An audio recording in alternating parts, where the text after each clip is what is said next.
નમસ્કાર વિદ્યાર્થી મિત્રો, ઓનલાइन शिक्षण कार्य में आप सबનું हार्दिक स्वागत है।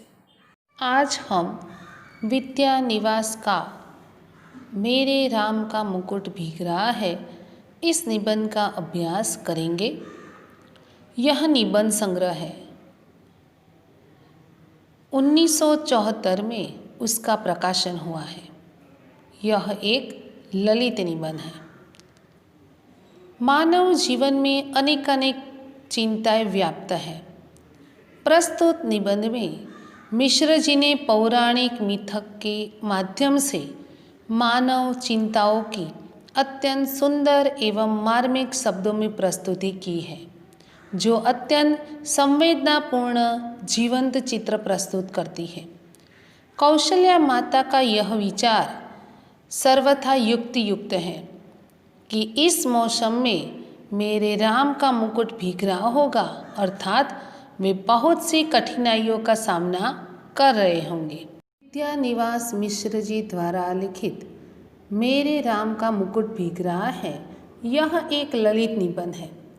निबंध के जो निष्कर्ष हैं वह हम पहले देखेंगे।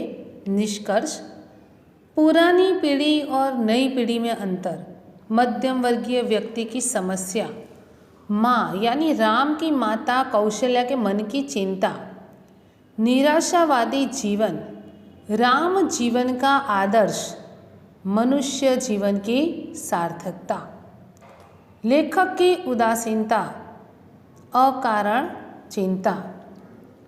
मनुष्य के जीवन में एक तरह तरह की चिंताएं आती है। कभी कभी बड़ी परेशानी आ जाती है तो भी वह परेशानी नहीं लगती। कभी कभी मामूली सी बात भी भयंकर चिंता का विषय बन जाती है। लेखक के एक चिरंजीव और उनकी एक मेहमान कन्या का एक संगीत कार्यक्रम में रात के 9 बजे जाना और प्रातः 4 बजे लौटकर आना उनके लिए उलझन और चिंता का विषय बन जाता है। उसी परिप्रेक्ष्य में लेखक ने इस पाठ में पौराणिक मिथक के माध्यम से मानव चिंताओं का मार्मिक वर्णन किया है। लेखक का मन महीनों से उदास सा है। कारण है कुछ तबीयत ढीली होना, कुछ तनाव और काम का कुछ बोझ, पर उन्हें रात दिन नींद नहीं आती। तरह तरह के सपने सताते हैं।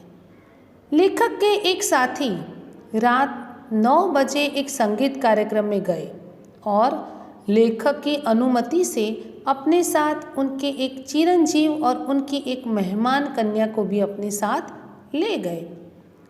लेखक के चिरंजीव और वह लड़की संगीत कार्यक्रम से रात 12 बजे तक वापस नहीं आए तो लेखक को चिंता हुई और वे बेचैन होकर बरामदे से कुर्सी लगाकर उनके आने की राह देखने लगे।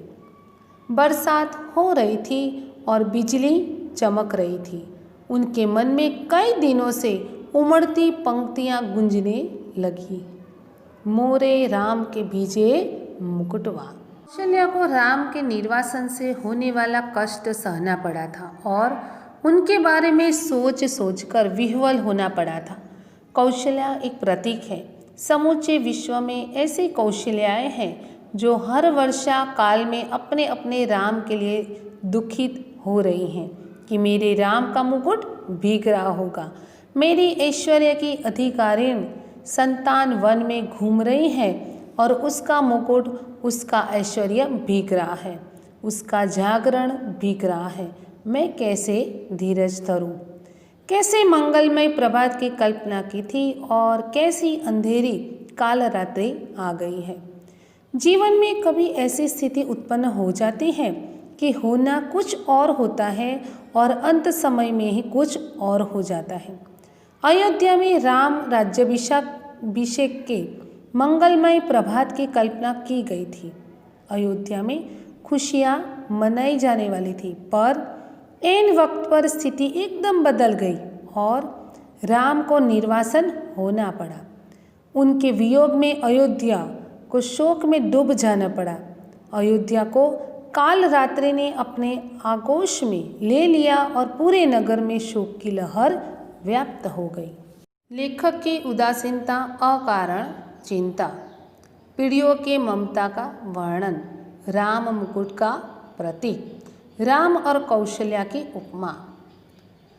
लेखक बचपन में दादी नानी के मुंह से यही गीत गाते हुए सुनते थे और जब बड़े होकर विदेश से वापस आते तो वे यही गीत गाती।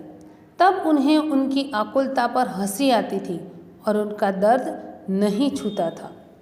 ढलती रात में उभरा दर्द।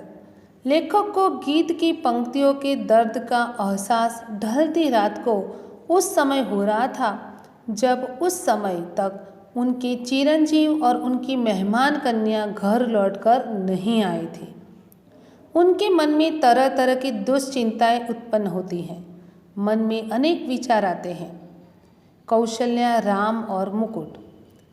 लेखक राम के निर्वासन, कौशल्या के अंतःकरण के दर्द, लाखों करोड़ों कौशल्याओं और उनके रामों के वन में निर्वासन के बारे में अनेक तर्क वितर्क करते रहते हैं। इस तरह सोचते सोचते भोर के 4 बजने को आ जाते हैं। वे अब भी उसी कुर्सी पर पड़े हैं। तभी दरवाजे पर हल्की सी दस्तक होती है। लेखक के चिरंजीव और मेहमान लड़की थे। उन्होंने अपने चिरंजीव और मेहमान लड़की से सिर्फ इतना ही कहा कि तुम लोगों को इसका क्या अंदाज़ा होगा कि हम कितने परेशान रहे। बच्चों ने भोजन दूध कुछ नहीं छुआ और मुंह ढककर सोने का बहाना शुरू हुआ। लेखक राहत की सांस लेते हैं और बिस्तर पर पड़ जाते हैं। वे अर्धचेतन अवस्था में विचारों में फिर वहीं पहुंच जाते हैं जहां पहले खोए हुए थे। यहाँ पर यह ललित निबंध पूर्ण होता है। आभार।